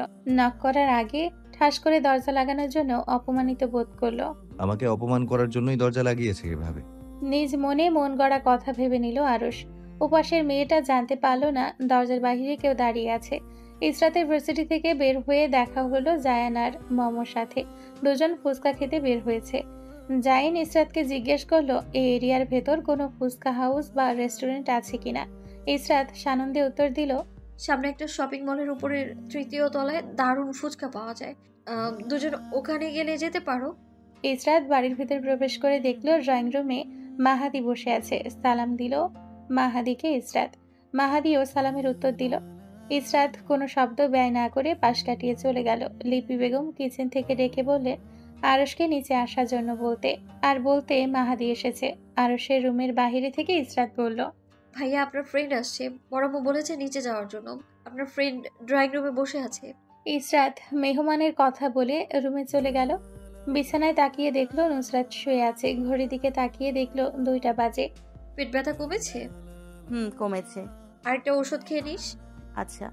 কথা বলা শেষ করে শাওয়ার নিতে চলে গেল ইসরাত। শাওয়ার শেষ করে বের হয়ে আসলো ওয়াশরুম থেকে। ইসরাত লেডিস গেঞ্জি আর প্লাজো পরেছে। নুসরাত ইসরাতকে জ্বালানোর জন্য বলল, আজ কিভাবে গেঞ্জি পরলি? দাদা দেখলে অজ্ঞান হয়ে যাবে। আর সুশীল নাতনি এসব কিভাবে পড়ছে? ও তো এসব করতে পারে না। ওএমজি। ধুর, গরম প্রচুর লাগছে। গরমের কারণে কি মারা যাব? রুম থেকে বের হলে 3 পিস পরবো। তুই দাদির মতো ঠেস দিয়ে কথা বলা শিখে গিয়েছিস? নুসরাত বোনের কথা মাছি দাঁড়ানোর ভঙ্গি করে উড়িয়ে দিল। এসব কথা সে পাত্তা দেয় না। আরে মাহাদি এহসান খানের পদধূলি কিভাবে আমাদের বাড়িতে পড়লো? হয়েছে, নাটক বন্ধ করো। আগামীকাল আসার জন্য বললি, কোনো দরকার? না, তেমন কিছু না, ছোটখাটো দরকার, রুমে গিয়ে বলছি। এর মধ্যে লিপি বেগম ও রোহিণী নাস্তা নিয়ে হাজির হলেন। নাস্তা টেবিলে রেখে কিচেনে চলে গেলেন 2 বন্ধুকে একা ছেড়ে দিয়ে। অনিকা ওপর থেকে একটা অপরিচিত ছেলেকে বসে থাকতে দেখে দৌড়ে নিচে নেমে আসলো। চেনা নেই জানা নেই ছেলেটার গায়ে গা লাগিয়ে বসে গেল। আরশ চোখ বড় বড় করে তাকিয়ে অনিকাকে ধমক দিল। বজ্র কণ্ঠে ধমক শুনে বাড়ির কর্তীরা কিচেন থেকে বের হয়ে আসলেন। আরিশা, ইরহাম, ইসরাত, জায়ান সবাই দোতলা থেকে দৌড়ে নিচে নেমে আসলো। অনিকার দিকে চোখ রাঙিয়ে তাকিয়ে চিবিয়ে চিবিয়ে বলল, ও ম্যানার্স জানে না, ওকে ভালো করে ম্যানার্স শিখিয়ে দেবে। আর আনিকা, তোকে যেন দ্বিতীয়বার এমন করতে না দেখি। দেখলে তোর গালগুলো থাপ্পড়ে লাল করে ফেলবো। অসভ্য মেয়ে। বড়দের সাথে কিভাবে থাকতে হয় কেউ শেখায়নি? ওকে চিনিস তুই যে ওর সাথে লেগে বসেছিস? সবাই ওপর থেকে নিচতলায় নেমে আসলেও নুসরাত ওপরের তলায় দাঁড়িয়ে দাঁড়িয়ে আরশকে দেখতে লাগলো। ওখান থেকে দাঁড়িয়ে সকলের অগোচরে আরশকে মিডল ফিঙ্গার দেখিয়ে বলল, উনি বাল করবেন। শালার এত ভাব কোথায় থেকে আসে? ইসরাতের চোখ হঠাৎ 2য় তলার দিকে গেল। মুখ দিয়ে বেরিয়ে আসলো, মেয়েটা এসব কি করছে? নিশ্চুপ পরিবেশে ইসরাতের কথা অনেক জোরালো শোনালো। সবাই ইসরাতের চোখ অনুসরণ করে ওপরে তাকিয়ে দেখলো আস্তে আস্তে হেঁটে নুসরাত রুমের দিকে যাচ্ছে। আরশ ভ্রুকুচকে তাকিয়ে থাকলো শ্যামবর্ণের মেয়েটার পেছন দিকে। আজও মুখ দেখতে পারল না সে। নাজমিন বেগম ডাকলেন খাবার খেতে। নাজমিন বেগমের কথার উত্তর রুম থেকে চিৎকার করে দিল, এখন খাবো না, খিদে পাইনি। তুমি খেয়ে নাও আম্মা। ইসরাত রুমে আয়, কথা আছে। বিড়বিড় করে বলল আরশ। কি বেয়াদব বড় বোনের নাম ধরে ডাকে। এই মেয়ের দেখেই আনিকা বেয়াদব হচ্ছে। পাশে দাঁড়িয়ে শুনছিল মাহাদি। মাহাদি কণ্ঠ নিচে নামিয়ে বলল, ওর কি দোষ? তুই দেখছি মেয়েটাকে পছন্দই করিস না। গতকাল রাতে মেয়েটার বিষয় নিয়ে আমাদের বাসায় এসে চিটচিট করেছিস, আর আজও মেয়েটা তোর সাথে নিজে থেকে এসে কথা না বলার জন্য তোকে পাত্তা দিচ্ছে না। তোর মতো এত সুন্দর একটা ছেলেকে, তাই তুই ওর উপর জেলাস, তাই না? ভেরি ভেরি ব্যাড আরশ। তুই ওর এত পক্ষ নিচ্ছিস কেন? তুই আমার ফ্রেন্ড না ওর ফ্রেন্ড? তোর বোনের। কি? দুপুরের খাবার শেষে সবাই যে যার রুমে রেস্ট করতে চলে গেল। ইসরাত ছাদে গিয়ে শ্বাস নিল। মুক্ত বাতাসে শ্বাস নিয়ে নিজেকে কেমন মুক্ত মুক্ত লাগছে। ছাদের প্রাচীর ঘেঁষে দাঁড়ালো। কোনো জায়গায় রং উঠে গিয়ে শ্যাওলা পড়ে গিয়েছে।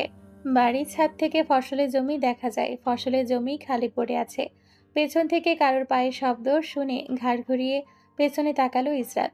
জাইনের হাতে সিগারেট আর লাইটার দেখে চুপচাপ পাশ কাটিয়ে চলে যেতে চাইলো, কিন্তু তা সম্ভব হলো না। ডিস্টার্ব করলাম? না ভাইয়া, ডিস্টার্ব কেন করবেন? না, মনে হলো আমি আসতেই তুমি চলে যাচ্ছ। তেমন কিছু না, আমি চলে যেতাম আপনি না আসলেও। তোমার সাথে তো কথা হয়নি, তোমার বিষয়ে বলো। আহা হয়ে তাকালো ইসরাত। নিজের বিষয়ে কি বলবে? কোনো প্রশ্ন না করলে ইসরাতকে চুপ থাকতে দেখে জাইন জিজ্ঞেস করলো, এবার কোন ক্লাসে? ডিপ্লোমা করছি। ভালো। কি নিয়ে ডিপ্লোমা করছো? আর সেমিস্টার কত? Fashion designing. 7 সেমিস্টার শেষ হবে এবার, আর কিছুদিন পর এক্সাম। নিশ্চুপ পরিবেশ, দুজন মানবী নিঃশ্বাসের শব্দ শোনা যাচ্ছে। ইসরাত জাইনকে স্পেস দিয়ে নিচে চলে গেল। তার জন্য বেচারা সিগারেট খেতে পারবে না, এটা তো সে মেনে নিতে পারে না। জায়ান নিচতলা থেকে চিৎকার করে সবাইকে ডাকছে ফুচকা খাওয়াতে নিয়ে যাওয়ার জন্য। রেস্টুরেন্টে যাবে, সবাইকে রেডি হতে বলছে। ইসরাত যাওয়ার জন্য অমত প্রকাশ করলো। জায়ান কাউকে ছাড়ার পাত্র না, বগল দাবা করে সবাইকে নিয়ে যাবে। চিন্তা যখন করেছে একবার, এখন সবাইকে নিয়ে এই বাড়ির বাহিরে পা রাখবে। জাইন, তুইও আমাদের সাথে জয়েন কর। এই সকল আনহেলদি খাবার আমি খাই না, তুই জানিস। তোরা যা, গিয়ে এনজয় কর। অনিকা কিছুটা ন্যাকামি করে ডাকলো। ইসরাত মুখ বিকৃত করলো। এ আবার নতুন নাটক শুরু করেছে। চোখের পাতা ফেলতে ফেলতে বলল, ভাইয়া আসো না আমাদের সাথে, অনেক মজা হবে। রেস্টুরেন্টে টেবিলে সবাই গোল হয়ে বসে আছে। জাইনের এক পাশে অনিকা, অন্য পাশে ইসরাত। জাইন মোবাইল স্ক্রল করছে। জাইনের এখানে আসার কোনো ইচ্ছে ছিল না। এসব মেয়েলি জিনিসে তাকে নিয়ে আসার কি প্রয়োজন ছিল সে বুঝে না। এই জাইনটা হয়েছে মেয়েদের মতো। ফুচকা আবার ছেলেরা খায় নাকি? চেয়ার থেকে উঠলো জাইন, রেস্টুরেন্টের সামনের করিডোরে গেল। পকেট থেকে গাছ লাইট ও সিগারেট বের করলো জাইন। সিগারেট ঠোঁটে গুজে টান দিয়ে ধোয়া নাক মুখ দিয়ে বের করলো। আশপাশ দেখতে গিয়ে কাচের দেওয়ালের বাহিরে চোখ আটকালো ইসরাতের। হৃৎপিণ্ডের বেগ হালকা বাড়লো, গোলাপি ঠোঁটগুলো কেঁপে উঠলো। হাত দ্বারা হাতে চিমটি কাটলো নিজেকে। নিজের চোখ সংযত করে ফিরিয়ে আনলো টেবিলের ওপরে। চোখ নামিয়ে টেবিলের দিকে তাকিয়ে থাকলো। জাইনের মোবাইলে কল আসলো। পকেট থেকে মোবাইল বের করার পর ওয়ালপেপারে ভেসে উঠল লাভ। কল ধরে সিগারেট ঠোঁটে গুজলো। বাংলাদেশের ঋতুর এখন ঠিক ঠিকানা নেই। গ্রীষ্মকালে এখন বৃষ্টি হয়, আর শীতকালেও বৃষ্টি হয়। আকাশের দিকে তাকিয়ে এ সকল চিন্তা ভাবনা করছিল নুসরাত। সকালে রোদের জন্য মাথা ব্যথা শুরু হয়েছে, আর এখন ঝড়ের সাথে বাতাসের জন্য শীত শীত লাগছে। বাতাস দেওয়ার সাথে সাথে কারেন্ট নিয়ে নিয়েছে। এখানে এই এক সমস্যা, হালকা বাতাসে কারেন্ট চলে যায়। রুম অন্ধকার হয়ে আছে। বিকেলের দিকে সবাই ফুচকা খেতে রেস্টুরেন্টে গিয়েছে। নাজমিন বেগম নুসরাতকে যেতে দেননি পেট ব্যথার জন্য। এসব খেলে আরো বেশি পেট ব্যথা করবে নাজমিনের মতামতে। একা একা বোর হয়ে গিয়েছে বাসায় থেকে নুসরাত। আমার মতো একজন ব্যক্তিকে ছাড়া ওরা চলে গেল, আমাকে নিল না। শালা খবিশের দল। এই কারেন্টওয়ালা জানোয়ারটা কারেন্ট নিয়ে এর মধ্যে বসে আছে, ভালো লাগে না। নিজের সাথে নিজেই কথা বলল নুসরাত। মাঝারি আকারের কালি চুলগুলো হাত খোপা করলো। ব্যাগি জিন্স টেনে টেনে পেটের ওপর থেকে কিছুটা নিচে নামালো। হাত দুটো উপরে তুলে আড়মোড়া ভাঙলো। জানালার কপাট একটা বন্ধ করে রাখলো, আর একটা খোলা রাখলো যাতে ভেতরে বাতাস আসতে পারে। বাইরে মুষলধারে বৃষ্টি হচ্ছে। দরজার বাহির থেকে নক হলো। আম্মা আসছো? বাহির থেকে উত্তর আসলো না। নুসরাত মনে করলো নাজমিন বেগম এসছেন। দরজা খোলা আছে আম্মা, ভেতরে আসো। নিজে নিজে কথা বললো। আম্মা ছাদে যাই। অপর পাশ নিশ্চুপ। আম্মা কথা বলছো না কেন? রাগ করছো? আমি তো কিছু। বলতে বলতে দরজার দিকে তাকালো নুসরাত। মুহূর্তেই ঠোঁট দুটো থামলো মেয়েটার। অসম্পূর্ণ রইল গোছানো কথা। দরজার সামনে পকেটে হাত রেখে দাঁড়িয়ে আছে আরশ। মেয়েটার ঠোঁট কেঁপে উঠল। মুখের কথা মুখের ভেতর রয়ে গেল। নিজ মনে নিজেকে গালি দিল না দেখে এত কথা বলার জন্য। কিন্তু সামনের ব্যক্তির মনোভাব ঠিক বোঝা গেল না। নুসরাত নিজের দিকে তাকিয়ে দেখলো ওড়না গায়ে আছে কিনা। হ্যাঁ, আছে ঠিকঠাক। সামনে তাকিয়ে হৃৎপিণ্ড কেঁপে উঠল। আরশ কিছুটা ঝুঁকে ওর দিকে তাকিয়ে আছে। কখন কাছে আসলো টের পেল না কেন? বাহিরে বাতাসের বেগ বাড়ল। শনশন করে বাতাস এসে ভেতরে প্রবেশ করে ছুঁয়ে দিল মানবীকে। আরশ হাত দ্বারা মেয়েটার চুলগুলো কপালের ওপর থেকে সরিয়ে দিল। ঘেমে গিয়ে কপালে বিন্দু বিন্দু জল জমা হয়েছে এরই মধ্যে মেয়েটার। আরেকটু ঝুঁকে গেল আরশ, দূরত্ব কিছুটা ঘুচিয়ে দিল। আরেকটু কাছাকাছি গেল, চোখের দিকে তাকালো। নুসরাতও চোখ বড় বড় করে আরশের চোখের দিকে তাকালো। একজনের নাক আরেকজনের নাকের সাথে ছুঁই ছুঁই। পেছনের দিকে সরে গিয়ে নুসরাত 2 ইঞ্চি জায়গা বাড়িয়ে নিল নিজেদের মধ্যে। সামনের দিকে আরো কিছুটা ঝুঁকলো আরশ। চোখ আগের তুলনায় দ্বিগুণ বড় করলো। চোখ নিচে নামা। বড়দের চোখের দিকে তাকাতে হয় না, জানিস না? চোখে চোখ রেখে তাকিয়ে আছিস, বেয়াদব মেয়ে। তোকে তো দেখছি কেউ ম্যানার্স শেখায়নি। কাপড়ের দিকে ইশারা করে বলল, আর ছেলেদের মতো কাপড় পরিস কেন? তুই কি ছেলে? তোকে কি কাপড় কিনে দেয়া হয় না? এরকম ফকিন্নির মতো চেহারা নিয়ে ঘুরিস কেন? আর বাড়িতে এত পুরুষ মানুষ, তোর চোখে লাগে না এসব কি পড়িস? শান্ত অথচ গম্ভীর গলায় বলল আরশ। এত বড় অপমান সহ্য করার পাত্রী নুসরাত নয়। না, আমার চোখে কোনো পুরুষ মানুষ লাগে না। না, আমাকে কাপড় কিনে দেওয়ার হয় না। আমাকে যেরকম ফকিন্নির মতো দেখতে লাগে আমি ওই রকমই ফকিন্নি, বুঝেছেন? কিছুটা থেমে নুসরাত আবার বলল, অন্যের দোষ ধরতে আসছেন, নিজে কি পরেছেন? ঘরে এতগুলো বোন রেখে 3/4 প্যান্ট আর ওভার সাইজ গেঞ্জি পরে সারা বাড়ি ঘুরছেন। বাহ, নিজের বেলায় 16 আনা, আমার বেলায় 4 আনাও না। মনে মনে গালি দিল নুসরাত। চলো খবিশ বদমাস। শ্যামলা বনের মেয়েটার দিকে তাকিয়ে থাকলো আরশ। ওর কাঁধ সমান মেয়ে আর ওর সাথে পায়ে পা লাগিয়ে ঝগড়া করছে। কত ফুট হবে মেয়েটা? 5 ফিট 5 নাকি 5 ফিট 6? হ্যাঁ, 5 ফিট 6 ইঞ্চি হবে। কপালে হালকা টোকা দিয়ে বলল আরশ, এত লম্বা কিভাবে হলি? দেশে যখন এসেছিলাম তখন তো ইশরাতের কাঁধের নিচে পড়তি, এখন দেখি ইশরাতের থেকেও লম্বা হয়ে গেলি। আর না কুচু হলো কিভাবে? আগে তো মোচা ছিল। ভ্রু নাচিয়ে জিজ্ঞেস করলো আরশ। আরশের আজগবি কথা শুনে নুসরাতের মাথা গরম হয়ে গেল। আরশকে ধাক্কা দিয়ে পাশ কাটিয়ে বইয়ের টেবিলের পাশে চলে গেল।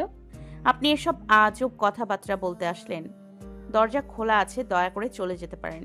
আরশ চুপচাপ এক পা করে নুসরাতের দিকে এগিয়ে গেল, যেখানে নুসরাত দাঁড়িয়ে। নুসরাত হাত ধরে মোচড় দিয়ে বলল, অনেক সাহস হয়েছে তোর। পাথর দিয়ে মাথা ফাটিয়েছিলাম, তার চিহ্ন এখনো যায়নি, আর তুই আমার সাথে গলা ফাটিয়ে কথা বলিস? তোর এই অভ্যাসটা আমার মোটেও পছন্দ না। কেউ কিছু বললে সহজে মানতে চাস না। মেয়ে মানুষ এত তাড়ামি করিস কেন? মুখ দিয়ে চুক চুক শব্দ করলো আরশ। হাতে আরেকটু জোর দিয়ে মোচড় দিল এবার।